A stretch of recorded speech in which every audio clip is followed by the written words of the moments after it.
Hello everyone, कैसे हैं आप? I hope you all are doing good. तो आज की क्लास में कंटिन्यू करेंगे the chapter which we left yesterday, the one which started with that was of political science chapter 2 federalism. तो ये चैप्टर आज हम कंटिन्यू करने वाले हैं, the chapter which we started yesterday, chapter 2 of political science federalism. इस picture से आप समझ सकते हैं हमने कॉन्सेप्ट ऑफ फेडरलिज्म ऑलरेडी जान लिया है, जहां हमने जाना that a country where the form of government is in that way that the government shares its powers in the central government as a central statement and along with its constituent units. Now these can be states, these can be local level governments. This is how we say that yes, federalism is basically sharing of powers at different levels. तो ये हमने concept of federalism समझा. Before we continue with this chapter, समझते हैं कि what we have actually read yesterday about this chapter. हमने समझा concept federalism का. There we understood the definition of federalism. Federalism is basically a form of government. It's a form of power sharing, जो कि हमने chapter 1 forms of power sharing में भी समझा था. That it is a vertical form of power sharing. तो हमने समझा federalism का दूसरा name vertical form of power sharing.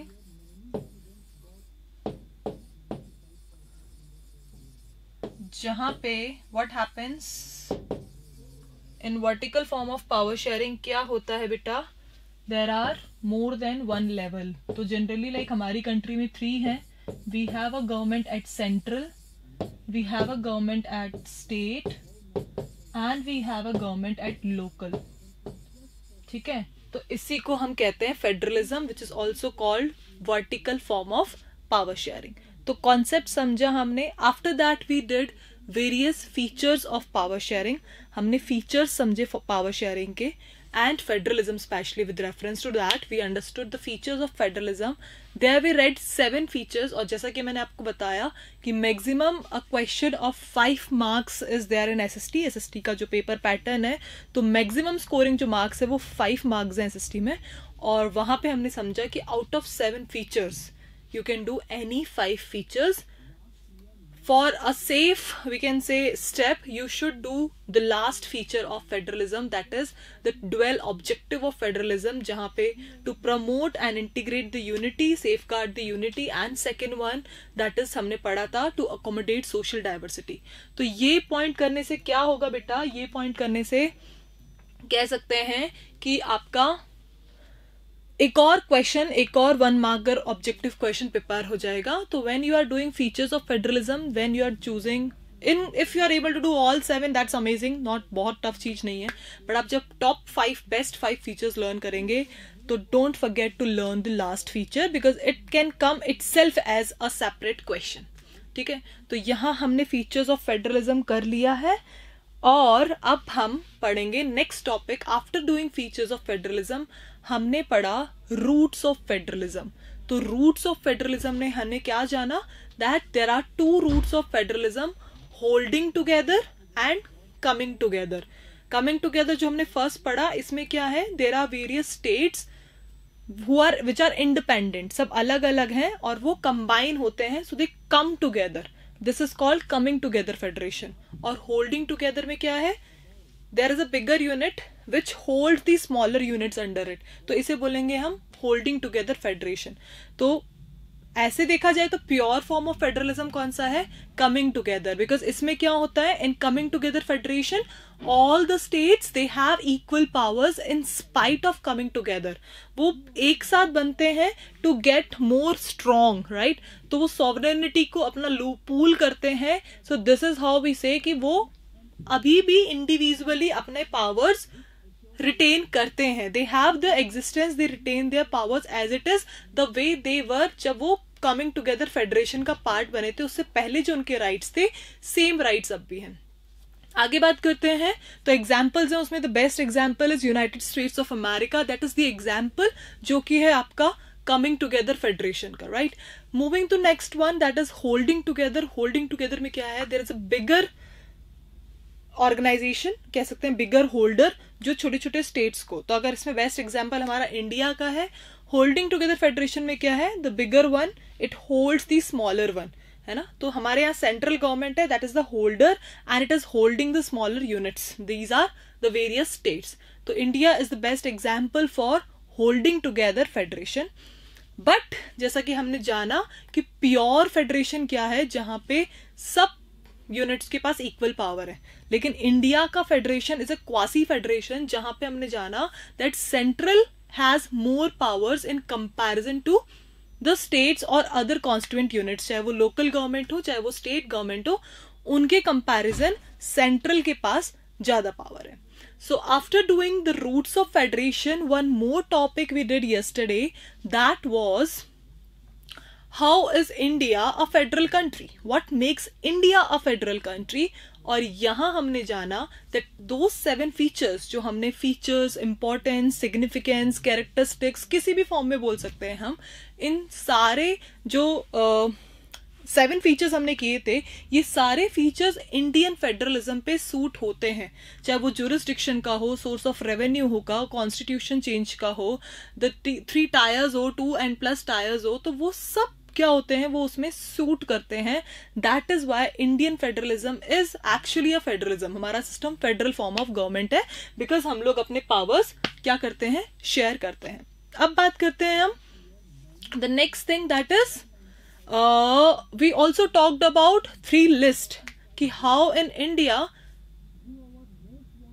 the powers are shared, power share होते हैं। तो पावर कैसे शेयर होते हैं, that is सेंट्रल लिस्ट के पास हमारी यूनियन लिस्ट है, सेंट्रल गवर्नमेंट के पास कुछ सब्जेक्ट्स है, 97 अराउंड सब्जेक्ट्स, जो हमारे नेशनल इंपॉर्टेंस के टॉपिक्स हैं, वो हैं आपके किसके पास, यूनियन गवर्नमेंट के पास। And then the second one state government के पास है स्टेट लिस्ट, जिसपे स्टेट लिस्ट डिसीजन लेती है, for example adoption, marriage and all, जो ट्रेड, पुलिस, वहां का जो स्टेट मैटर का होता है, एजुकेशन, एजुकेशन इज कॉन्करेंट, है ना, वो कॉन्करेंट लिस्ट में आता है, क्योंकि वहां पे सेंट्रल और स्टेट दोनों इंटरफेयर कर सकता है। So after central then state and at last we have the concurrent list, जिसमें the central government and the state government both can take decision, right.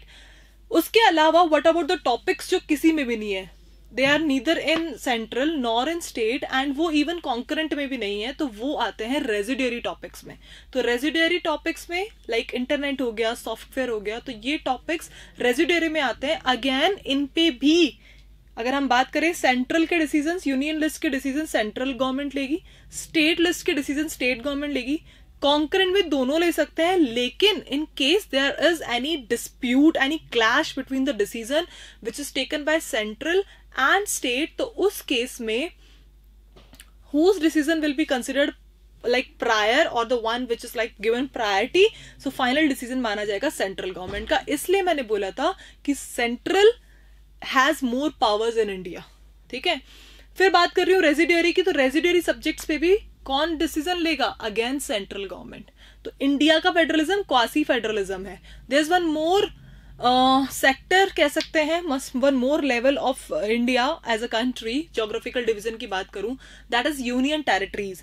अब union territories they are neither very large कि उनको state बना दें, and nor they are very small, इतनी छोटी भी नहीं है कि उनको किसी और स्टेट के साथ ज्वाइन कर दें, तो उनको एक नया नेम दिया, such geographical units are called union territories. Again in union territories पे भी किसका कह सकते हैं रूल होता है, that is central government. So हमने जाना कि central government has more powers, union list में उसका है डिसीजन मेकिंग, कॉन्करेंट में भी उसी का डिसीजन मेकिंग है, रेजिडियरी सब्जेक्ट्स पे भी उन्हीं का है, एंड यूनियन टेरिटरीज पे भी फाइनल डिसीजन किसका है, सेंट्रल गवर्नमेंट का। तो यहां हमने समझा about all the features of federalism, हमने जानी roots of federalism, and we also understood the various list that make India a federal country.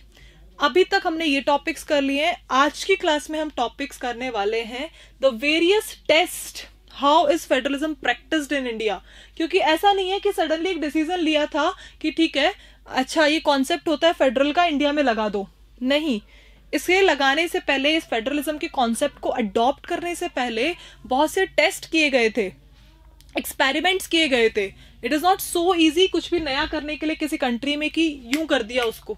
No, it takes time. और यही एक्सपेरिमेंट्स हम आज पढ़ने वाले हैं कि what various experiments and test were done before formulating federal system in India. तो federalism को प्रॉपरली फॉर्मुलेट करने से पहले कुछ टेस्ट हुए, like language policy, linguistic states, central state relations देखे गए.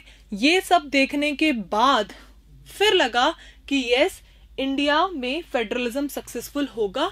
And we all know today वो सक्सेसफुल है भी. ठीक है.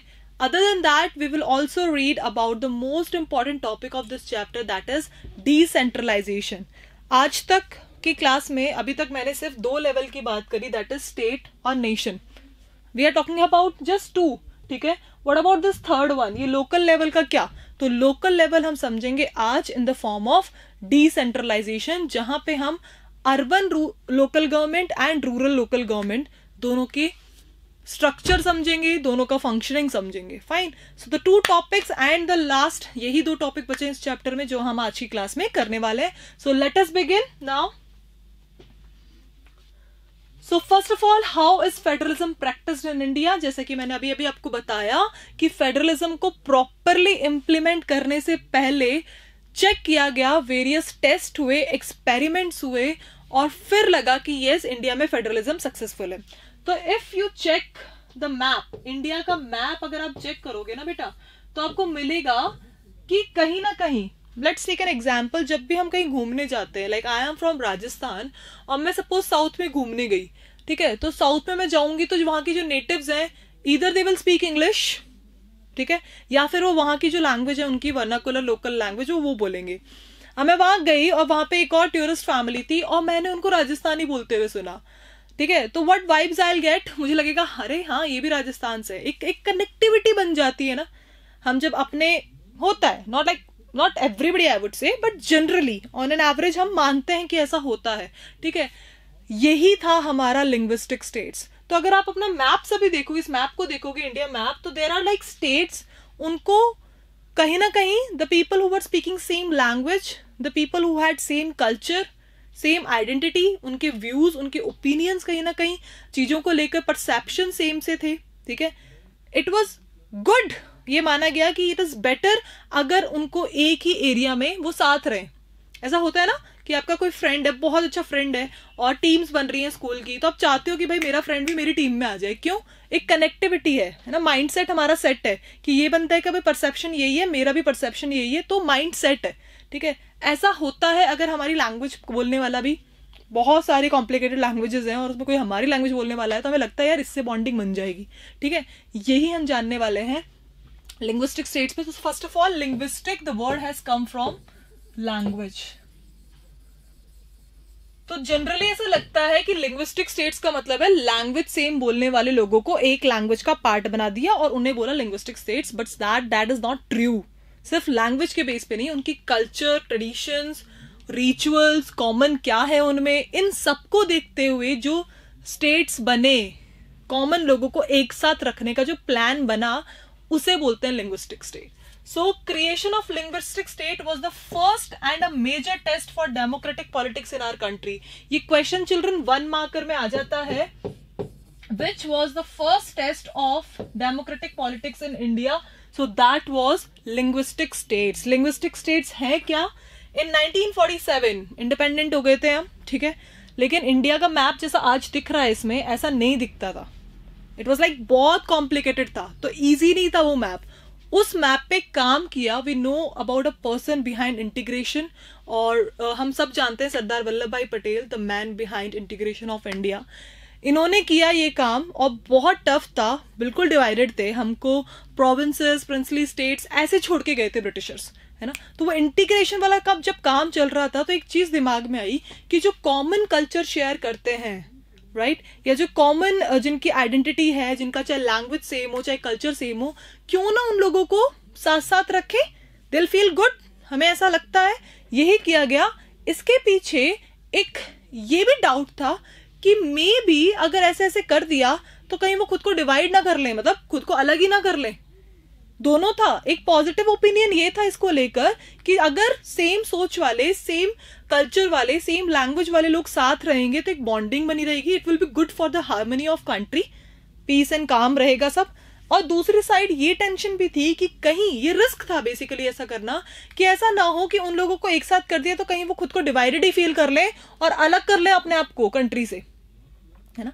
लेकिन जो फर्स्ट वाला व्यू था बेटा वो सक्सेसफुल रहा, that was a big success. लोगों ने पसंद किया, उसके कॉन्सेप्ट पे स्टेट्स बने, आज भी बनता है। तेलंगाना बना हमारा लास्ट 2014 में, तो वो बने हैं स्टेट्स। और जो सेकंड रिस्क था वो नहीं हुआ इंडिया में, ठीक है, क्योंकि इंडिया ने हमेशा, इंडिया में कॉन्सेप्ट रहा है किसका, आइडियोलॉजी रही है हमारी पावर शेयरिंग। तो जब आप इजीली बहुत अच्छे से मैनेजेबल पावर शेयर करते हो तो सब एग्जिस्ट करते हैं, किसी को भी फील नहीं होता कि वो सेपरेटेड है। यही किया लिंग्विस्टिक पॉलिसी में। So in 1947 the boundaries of several old states of India were change in order to create new states, क्योंकि हम तो कॉम्प्लिकेटेड थे तो कुछ तो हमारे अकॉर्डिंग सिस्टम बनाना था। Some states were created not on the basis of language. ये चीज क्लियर कर लेना, whenever we think of linguistic हम लैंग्वेज ही सोचते हैं। लैंग्वेज भी थी, मोस्ट इंपॉर्टेंट लैंग्वेज थी, but along with that to recognise the difference based on culture, ethnicity and geography. कहीं ना कहीं उनकी और भी चीजें कॉमन थी, इसलिए उन सबको कॉमन कर दिया, ठीक है। तो बेसिकली लैंग्वेज के बेस पे था आपका लिंग्विस्टिक स्टेट। जैसा कि मैंने बताया, the central government resisted linguistic states for some time because it carried a risk of what, disintegration, कि कहीं डिवाइड ना हो जाए।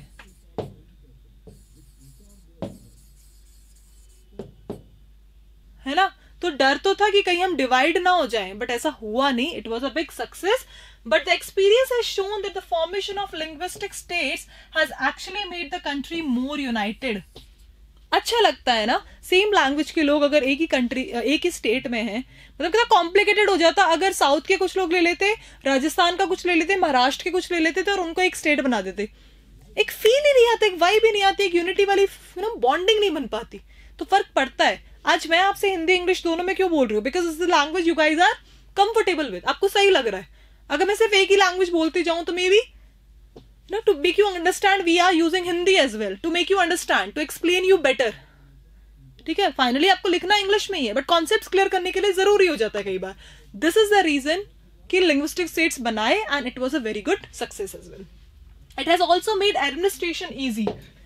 इवन एडमिनिस्ट्रेशन गवर्नमेंट के लिए ईजी हो गया, इंग्लिश में भी कुछ इंस्ट्रक्शन आ जाएंगी, हिंदी में भी आ जाएंगी, और उस पर्टिकुलर लाइक पंजाब में आप जाओगे तो जो रोड पे सिंबल्स होते हैं, सिग्नल्स बने होते हैं, इंडिकेशंस बनी होती हैं, गाइडलाइंस लिखी होती हैं, वो सारी लैंग्वेजेस में, इंग्लिश में भी होंगी, पंजाबी में स्पेशली होंगी, है ना। तो ये क्योंकि वहां के लोग समझ सकें easily, to make them comfortable, वो बॉन्डिंग बनाने के लिए करते हैं, राइट। तो ये था आपका, this has also made it very easy. तो ये आपका फर्स्ट टेस्ट था which was actually a successful test. अब सेकेंड टेस्ट, लैंग्वेज पॉलिसी, बहुत इंपॉर्टेंट है।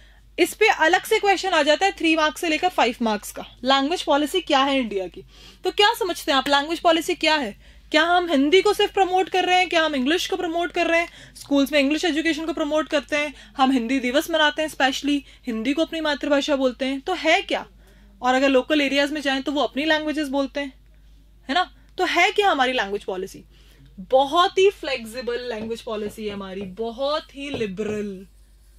कोई फोर्स नहीं किया कि भाई, जैसे इफ यू रिमेम्बर बेल्जियम में क्या था, एक लैंग्वेज को फोर्स कर दिया, है ना, एक ही लैंग्वेज को प्रमोट करने के लिए क्या किया, दैट इज कौन सी लैंग्वेज, सिन्हाला को सुप्रीमेसी दे दी श्रीलंका में। बेल्जियम में क्या था, it was like given to all, लेकिन सिन्हाला में, श्रीलंका में क्या किया था, Sinhala was promoted as official language. India ऐसे नहीं करता, चाहे तो इंडिया कर सकता था हिंदी के लिए, बट हम जानेंगे कि हिंदी सिर्फ कहने के लिए है कि मेन लैंग्वेज है। बाकी सच देखा जाए तो हमारे यहाँ पे not more than 40% Indians know Hindi.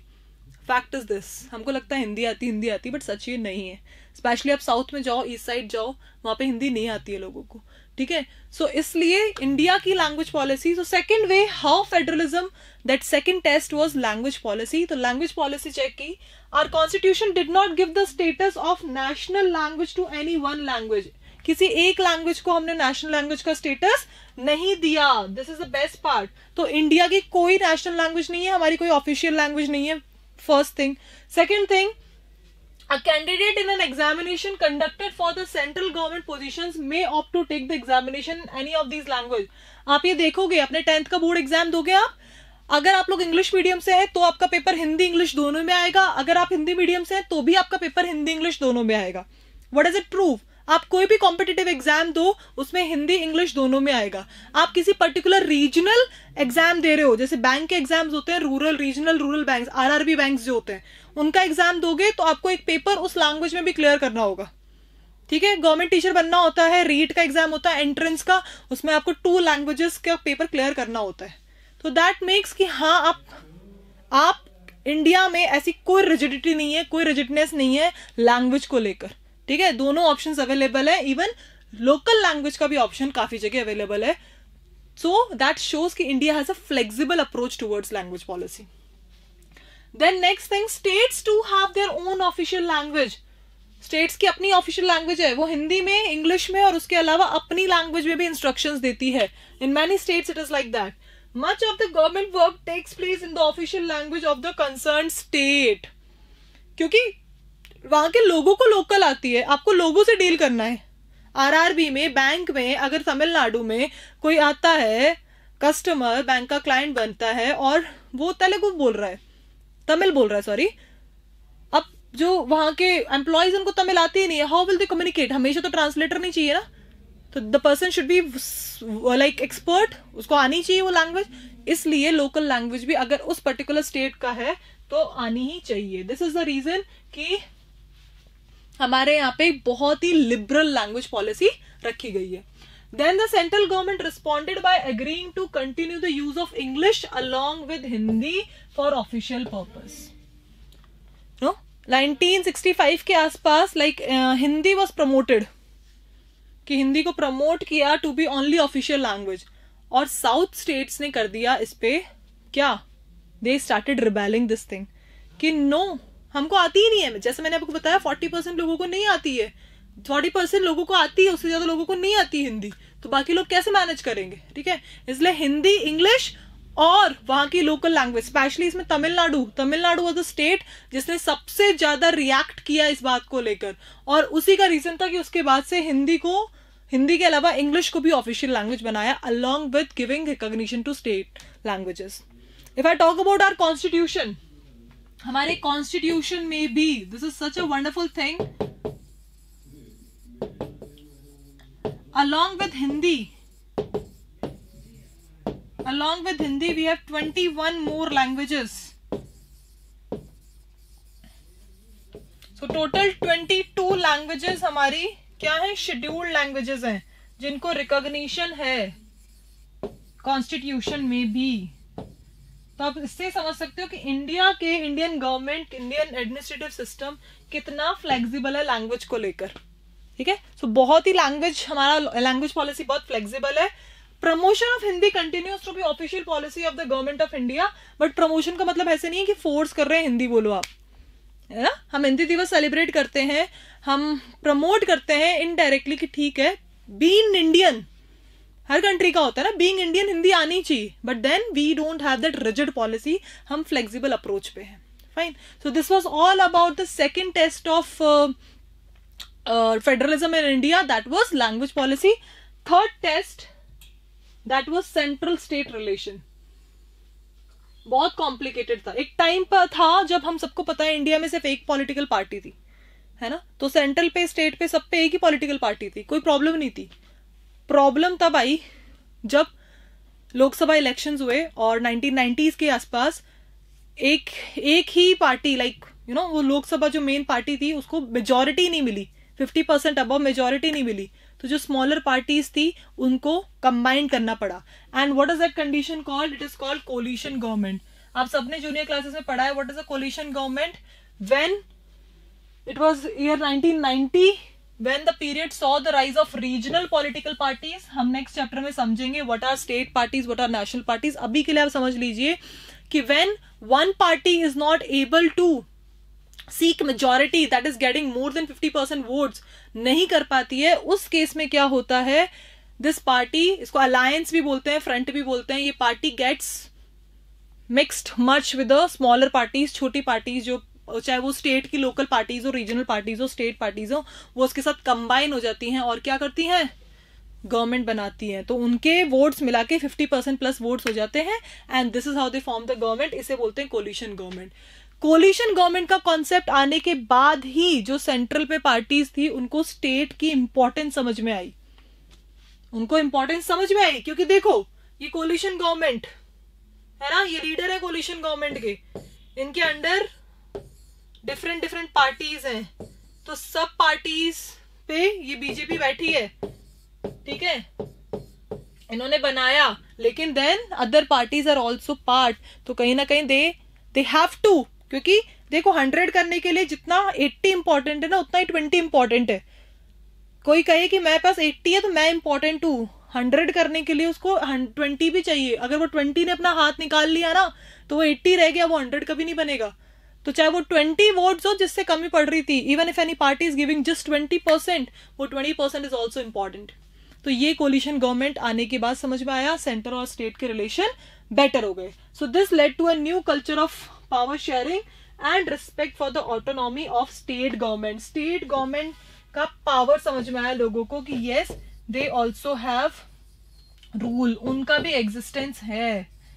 तो ये स्टार्ट हुआ 1990s। ये 1 मार्क क्वेश्चन आ जाता है कि which was the period that saw a change in the political parties in the system, जहां पे सेंट्रल को स्टेट पार्टीज की इंपॉर्टेंस समझ में आई।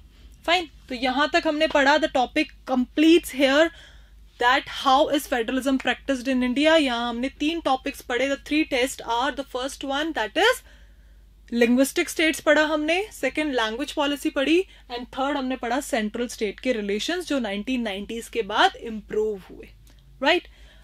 अब आज के लिए हम नेक्स्ट टॉपिक स्टार्ट करेंगे that is decentralisation in India. Very important mark booster है, क्वेश्चन बनता है इससे 3 से लेकर 5 मार्क्स का। तो थ्योरी समझने से पहले प्रैक्टिकली समझते हैं। You can see a picture here, central, state and local. अभी तक मैं आपको जो पिक्चर दिखा रही थी उसमें 2 लेवल दिखा रही थी, सेंट्रल का और स्टेट का, ठीक है। सो सबसे पहले डिसेंट्रलाइजेशन का मतलब क्या होता है। There are 2 terms, centralisation and decentralisation. जब सारे पावर्स एक हाथ में होते हैं, सेंट्रलाइज्ड होते हैं, उसे बोलते हैं सेंट्रलाइजेशन। बट इंडिया में क्या है, फेडरलिज्म, तो पावर सेंट्रलाइज नहीं है, दे आर डिवाइडेड। तो पावर शेयरिंग क्या हो गई, डिवाइड हो गई। तो इसी को कहते हैं decentralisation. When powers are shared among more constituent units, central से स्टेट को मिले और स्टेट ने भी अपने पावर शेयर करे किसमें, लोकल लेवल में। Local is then further divided into rural, गांव में, and urban in the cities, ठीक है। This local is further divided, इसी को बोलते हैं हम क्या, decentralisation.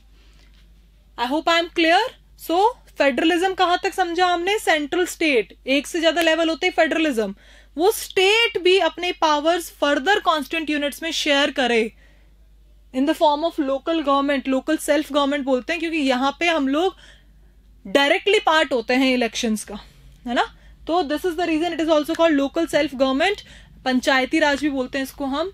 So this is the reason इसे डिसेंट्रलाइजेशन बोलते हैं, क्योंकि पावर्स डिसेंट्रलाइज हो रहे हैं, डिस्ट्रीब्यूट हो रहे हैं और ज्यादा डीप पावर शेयरिंग हो रही है, ठीक है। Let us have a look on the definition. आपको 1 मार्क में अगर डेफिनेशन आती है व्हाट इज डिसेंट्रलाइजेशन, तो उसमें आप ये प्रॉपर टर्मिनोलॉजी यूज करेंगे। When power is taken away from central and state governments, central से लिया और स्टेट से लिया, and given to the local government, local government को दिया, दिस इज कॉल्ड डिसेंट्रलाइजेशन। बहुत इजी डेफिनेशन है। When the power is shared from first and second level, central और स्टेट से पावर लिए और थर्ड लेवल में उसको डिस्ट्रीब्यूट कर दिया, उसको शेयर कर दिया, उसे बोलते हैं हम decentralisation, which is the local level government, local self government और पंचायती राज इंडिया में दैट इज कॉल्ड नाउ, ठीक है। बेसिक की करते क्यों है, कभी सोचा है? अब सोचो आप लोग क्रिकेट खेल रहे हो गली में और स्ट्रीट लाइट टूट जाए, लाइट टूट जाए, है ना, या फिर पब्लिक पार्क है उसके अंदर जो गार्डनिंग होती है ना, उसका पाइप खराब हो जाए, कुछ ऐसा लोकल लेवल पे कुछ हो जाए, ठीक है, तो who will take care of all this? क्या आप अपने स्टेट के चीफ मिनिस्टर के पास जाओगे? क्या आप हमारे नरेंद्र मोदी जी के पास जाओगे? नो, हम कहाँ जाएंगे? जो हमारे एरिया के म्युनिसिपल काउंसलर होंगे। अगर ये चीज गांव में हो जाती है ना, village it takes place, then the sarpanch is the one who will deal with it. वहां के भी वार्ड पंच होते हैं, उनके वार्ड के जो हेड होते हैं वो डील करेंगे पहले, फिर सरपंच तक बात जाएगी। इन द सेम वे क्या होता है सिटीज में भी फॉर लोकल लेवल इश्यूज। जैसे क्लास में कोई प्रॉब्लम हो जाए आपके साथ, सीधा प्रिंसिपल मैम, डायरेक्टर सर, इनके पास जाते हो क्या आप?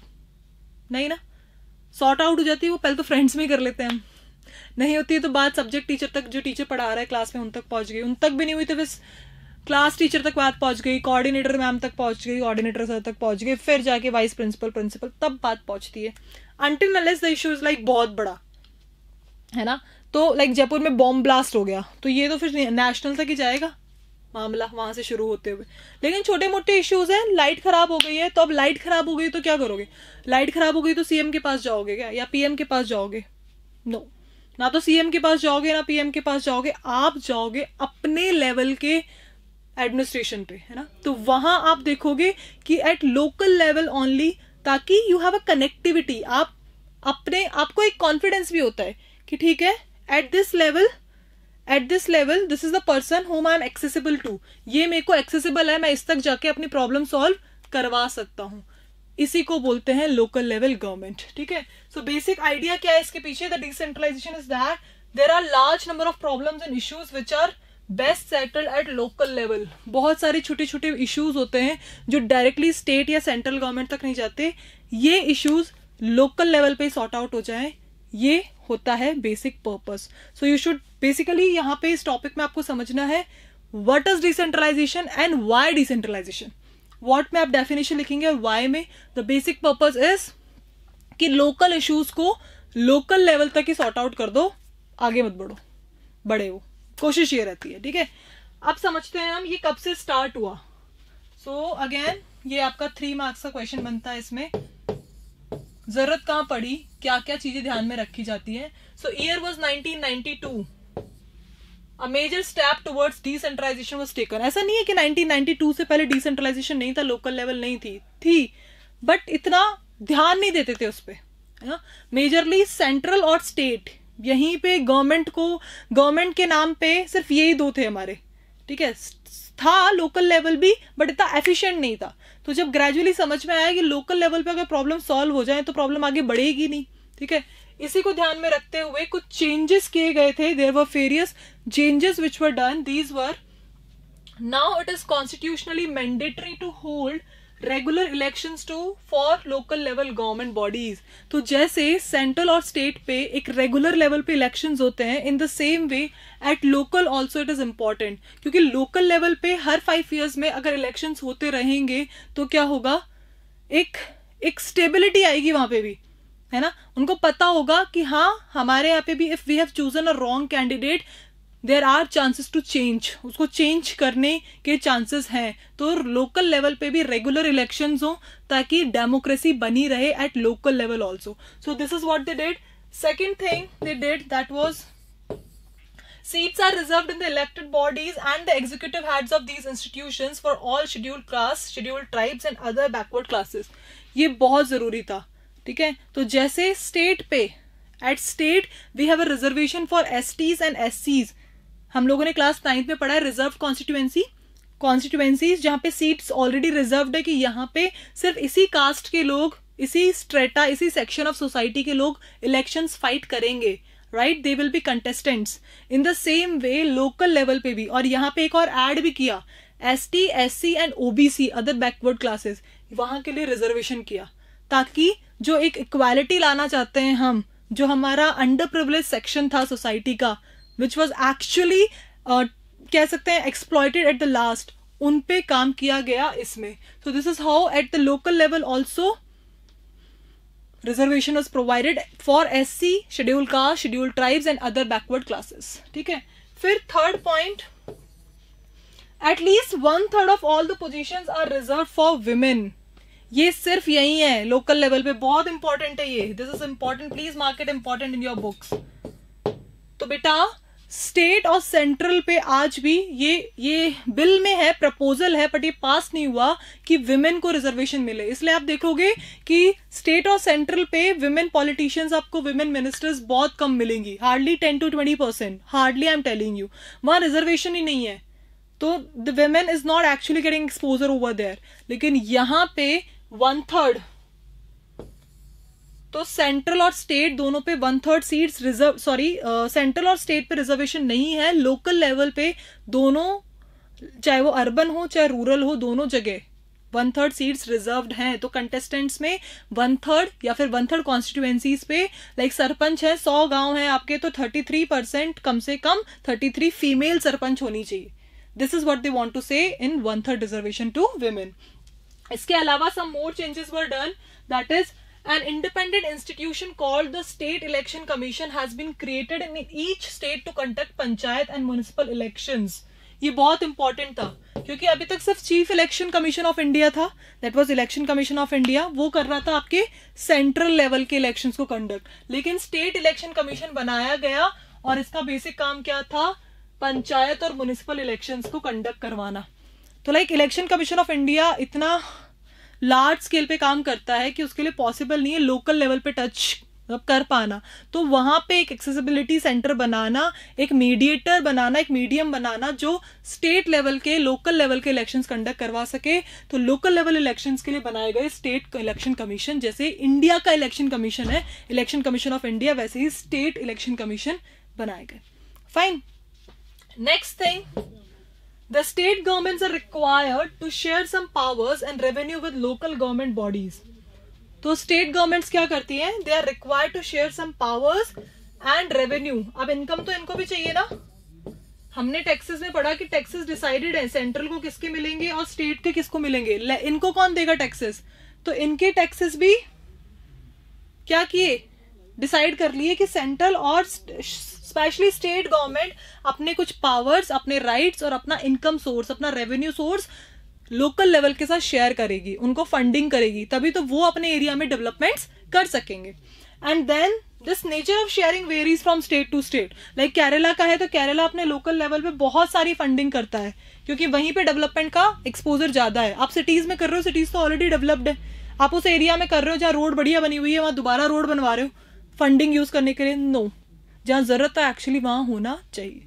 सो this is all which is done decentralisation को इफेक्टिव इम्प्रोवाइज करने के लिए 1992 के बाद में ये सारे स्टेप्स लिए गए। Children please prepare this topic, आपका 3 to 5 मार्क्स का क्वेश्चन यहां से बनता है। मैंने आपको 5 पॉइंट्स कराए हैं, you guys can prepare all the 5 very nicely.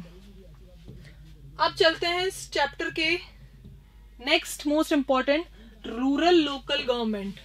तो जैसा मैंने आपको बताया था कि डिसेंट्रलाइजेशन जो है वो 2 पार्ट्स में है, one is in the rural areas, गांवों में, and second is in the urban areas.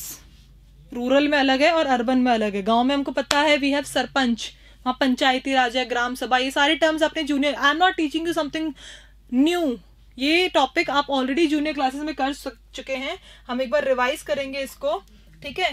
तो हमने क्या पढ़ा था, आपने क्लास 6 में पढ़ा, that is rural local level government, और क्लास 7th की SST सिविक्स में आपने पढ़ा था अर्बन लोकल गवर्नमेंट, ठीक है। तो इस तरह से रूरल और अर्बन क्लास 6 में हो गए थे, 7th पे आपने स्टेट लेवल पढ़ा और 8th पे आपने सेंट्रल पढ़ा। ये चैप्टर उसी का एक रिविजन है, ठीक है, और एक फेडरलिज्म टर्म के साथ हम इसको समझ रहे हैं। सो what happens at rural level, we have the gram panchayat, village level पे सबसे 3rd लेवल का हो गया विलेज लेवल, फिर सारे विलेजेस एक कॉमन दैट इज पंचायत समिति, ये ब्लॉक लेवल हो गया 2nd, और सारे ब्लॉक्स का होता है डिस्ट्रिक्ट लेवल, जिसे बोलते हैं जिला परिषद, district council, Zila Parishad, zila is district. So these are the 3 levels, they work like this. Basic जो काम होता है वो होता है विलेजेस में, है ना। तो विलेजेस में भी वार्ड होते हैं, डिवाइडेड होते हैं, वहां वार्ड पंच है, फिर उनका हेड सरपंच है, सरपंच विलेजेस का हेड बनता है ब्लॉक, उसको ब्लॉक समिति बोलते हैं, पंचायत समिति भी बोलते हैं, मंडल भी बोलते हैं, these are various names.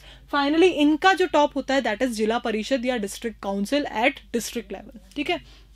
Let's understand the theory. Each village और a group of village in some states they have a gram panchayat. जरूरी नहीं है हर विलेज की अपनी ग्राम पंचायत हो. अगर विलेज छोटा है so there can be like more than one village जिनकी कंबाइंड ग्राम पंचायत भी होती है. This is a council consisting of several ward members. Ward क्या होते हैं? डिविजन्स. हमारे यहाँ पे भी आप सबके एड्रेस में आपके वार्ड नंबर लगता है, ऐसे ही विलेजेस में भी वार्ड्स में डिवाइडेड होता है विलेज. उनके उन वार्ड के हेड जो इलेक्टेड हेड है वो है वार्ड पंच, और फिर सबको मिला के उनके जो हेड है वो है sarpanch. So often they are called panch. इनको हम पंच भी बोलते हैं, पंचायत से पंच. एंड उनका एक हेड होता है, उसको बोलते हैं प्रेसिडेंट और सरपंच. तो sarpanch is the head of all the panch. ठीक है. The panchayat works under the overall supervision of gram sabha. Please understand the term gram sabha क्या होती है. ग्राम सभा, गांव की सभा. व्हाट इज सभा? सभा is assembly. Gram means village. Village में होने वाली असेंबली. असेंबली में क्या होता है? आप लोग स्कूल में असेंबली होती है ना, अभी तो नहीं हो रही, बट पहले होती थी, फिर से होगी. असेंबली में क्या होता था? हम लोग कंबाइन होते थे, असेंबल होते थे. तो यहाँ पे भी क्या है? ग्राम सभा में द एडल्ट्स ऑफ ग्राम, गांव के जो एडल्ट्स होते हैं 18+ men and women, all the adults they have right to be part of gram sabha. सब कंबाइन होते हैं. They talk about the various issues. सब इश्यूज पे वो बात करते हैं. And this is what we say gram सभा. तो गांव के डेवलपमेंट, कोई प्रॉब्लम्स है, उन सब पे डिस्कशन होता है. All the adults of that gram, of that village are part of it. Fine. The local government structure goes right up to the district level, जो कि मैंने आपको बताया. यहां से विलेज से शुरू हुआ, फिर ब्लॉक पे हुआ, and finally we have at district level. So this is how this goes. और बात करें, उसी को मैं अगर एक्सप्लेन करूं तो यहाँ पे आपका क्या था? District first level, district level, जिसे हम जिला भी बोलते हैं, जिला परिषद. सेकेंड लेवल है आपका block. This is first, second, and third पे हो गया आपका ग्राम panchayat, which is at village level.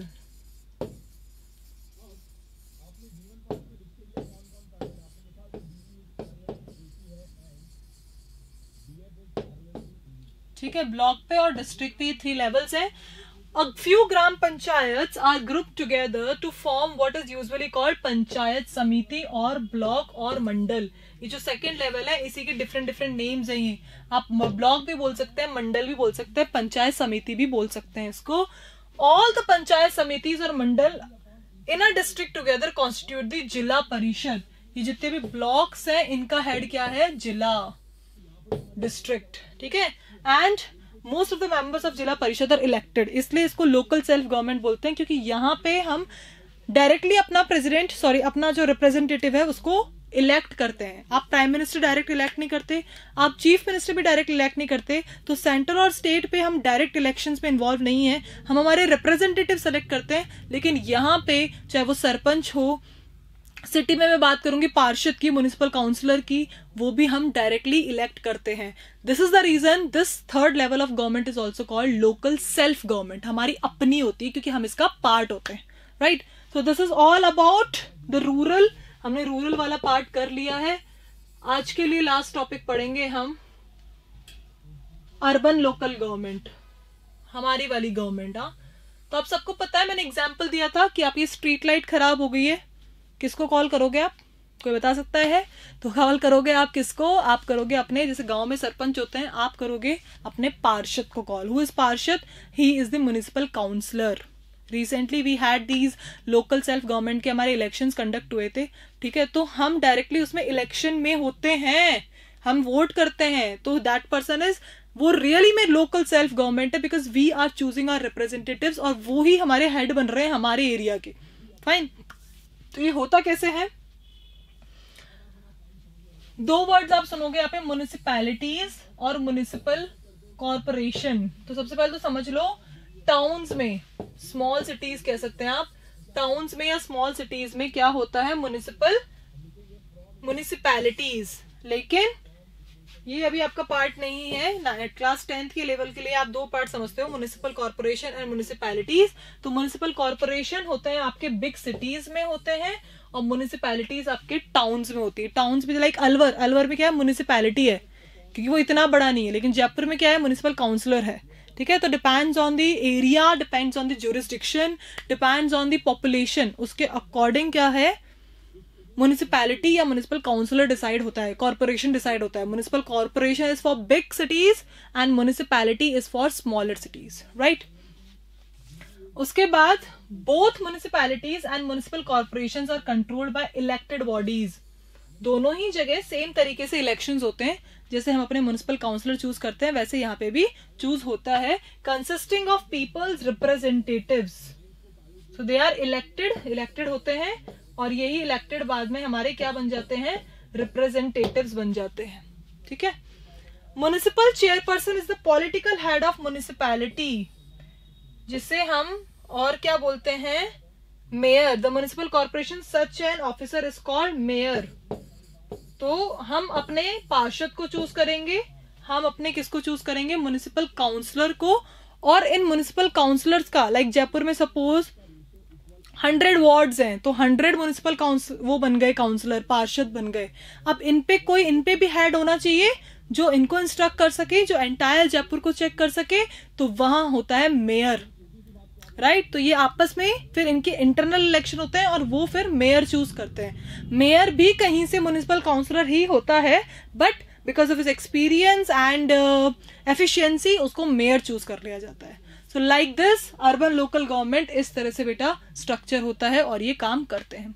So this was all about this chapter. आज की क्लास में हमने बेसिकली 2 टॉपिक्स पढ़े. First is how is federalism practised in India. यहाँ पे हमने पढ़ा कि कैसे हुआ था. हमने टेस्ट पढ़े 3, that is we read about language policy, linguistic states and central state relations. ये बेसिक टॉपिक्स हमने करे.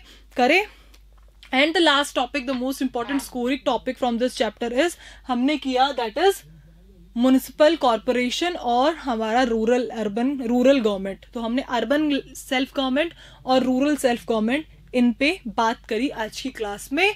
So this was all about federalism. यहाँ हमारा चैप्टर 2 सिविक्स का कंप्लीट होता है. पूरा चैप्टर डेडिकेटेड था 3 लेवल्स ऑफ गवर्नमेंट पे, सेंट्रल, स्टेट एंड लोकल. ये हमने आज की क्लास में जाने हैं. So this was all for today children. This was day 12 और डे 12 तक हम कंप्लीट कर चुके हैं सिविक्स के 2 चैप्टर्स, इकोनॉमिक्स का 1 चैप्टर, ज्योग्राफी का 1 चैप्टर एंड हिस्ट्री का 1 chapter. Day 13 the next day schedule is हम करने वाले हैं आपका next chapter of geography, chapter 4. The region chapter 1 के बाद मैम आप डायरेक्ट 4 क्यों करवा रहे हो, आपको पता है ये बात कि चैप्टर 2 एंड 3 आर डिलीटेड. ठीक है. तो हम करेंगे chapter 4 agriculture in the next class. That's all for today. Thank you.